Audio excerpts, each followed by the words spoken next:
Hi, I'm Michael Sebastian, the Reagan Newsroom in Chicago. In this edition of First Person, we're going to talk to Sher Foerster, CEO of Leaders Theater. She's going to tell us how to effectively introduce a leader to an organization. Enjoy. I think the most important thing that all of us as communicators need to consider when we're introducing a new leader is how to introduce the person behind the title. The essence of the person, the values, particularly in that first 30-day period. And the other thing I think we need to remember is that the introduction doesn't happen within the first month or even the second month. It takes place over time, and it's layers. And our ability to get to know that leader and to establish a relationship is what really gets us the information that means something to the people who we're communicating with.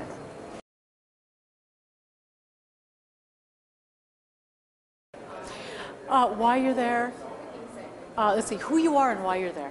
I think there are two stories. Annette Simmons wrote a book called The Story Factor, one of the most powerful books I've ever read as a communicator. And those are her first two stories. And if you can get a leader to stand up and explain why they came to that organization at that point in time and why they care, people can listen.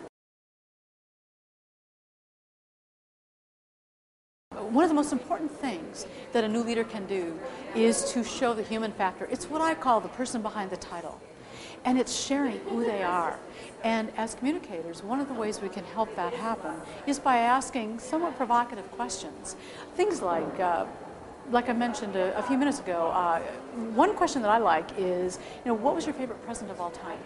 I had one speaker tell me that she was 9 years old and she wanted to be a space explorer, an astronaut. And what her mother had done was made a costume out of silver foil and a clear bowl, and she wore it for days because she wanted to grow up and explore the universe.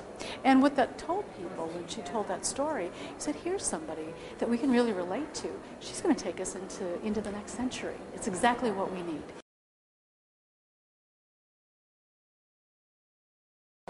For me, what it is a lot of times we think of executives as being aloof and difficult to get at, but they are vulnerable and they are so smart. And when I can connect with somebody and help them connect with other people, there's nothing like it, because it's like forming a bridge. I guess it depends on what motivates you, and my motivation is helping people connect with other people.